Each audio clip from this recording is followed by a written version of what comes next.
Venus placement is how you attract people, places, things, manifestations into your life. I'm going to go through each of the signs and the Venus placements. So depending on what sign your Venus placement is in, this is how you attract opportunities, people, things, manifestations into your life. Now, if you don't know what your Venus placement is, I love to use this app called Astra. It'll tell you the sign it's in, the house that it's in, what aspects it is connected to. So it goes way deeper than just the sign, and you can really hone in on how it is that you are meant to attract so many beautiful things into your life. Your Venus is in Aries. You are meant to attract things in a fiery way, in a passionate way. You are not meant to be a wallflower.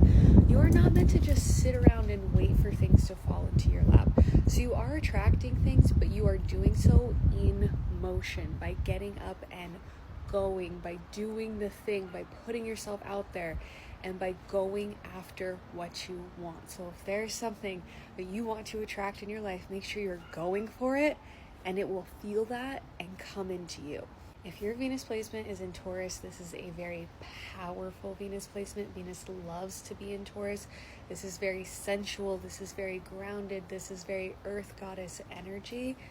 You are actually meant to be someone who things just fall into your lap. And yes, you are also very rewarded for staying the course, for sticking with something, for having a dream and saying, I am not giving up on that until I get it. Make sure that you are gravitating toward things that literally make you feel good, that feel good in your body. Give yourself lots of rest, lots of nourishment, because that is how your Venus wants to attract things in.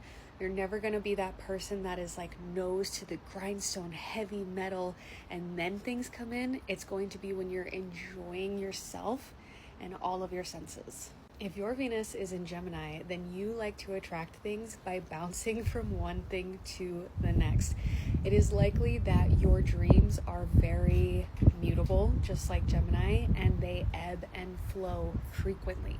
This is beautiful. You don't have to beat yourself up for being the type of person that wants something one day and wants something totally different the other.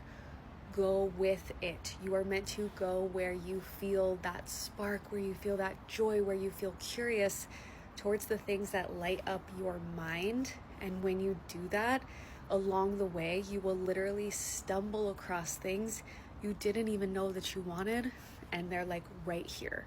If your Venus is in Cancer, you love to attract things in by being in your flow, by being in your water, by being in your nurturing emotional body, okay? Your emotions do not lie to you. If something lights you up, it is absolutely meant for you. If something gives you a feeling of dread in your stomach, there is not a chance in hell you are meant to go towards that thing, okay? So go towards whatever you are feeling, and when you feel in your most flow, that is when things are going to be attracted into you.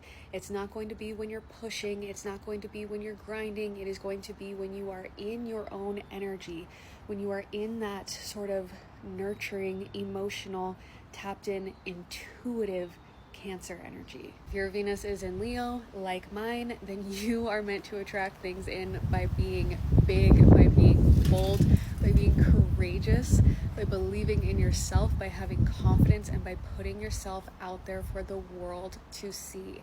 So yes, because this is a fire sign, it takes a little bit more action on your end, but that is what your Venus wants. Your Venus doesn't want something to just fall in your lap. It wants to be oh my gosh, I want that. I'm going to go get it. I'm going to put myself out there. I'm going to put myself in a place to be seen, and then so much will be attracted into you. So you have to get yourself the confidence, the courage, the boldness to put yourself out there. But when you do, it will be like moths to a flame for the manifestations that you're trying to call in.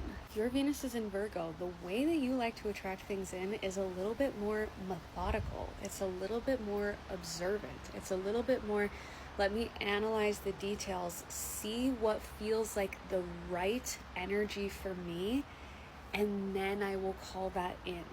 And this is also a mutable sign, so you may be one of those people like Gemini in Venus who is meant to ebb and flow with what you want. And that's stunning. Lean into that. Allow that Mercury energy to be a part of how you attract things in. Focus on what stimulates your mind, what makes you curious, but don't shy away from your logical, analytical side when it comes to manifestation. And I know that that's not usually a part of how people tell you to manifest, but for you specifically, it's meant to be a part of it because that's what Virgo loves to do. Virgo loves to say, let me look at all of my options. Let me analyze all the details and let me feel into that earth goddess energy to see what serves me in this moment, and then it will be drawn into you. All of the signs, head to part 2.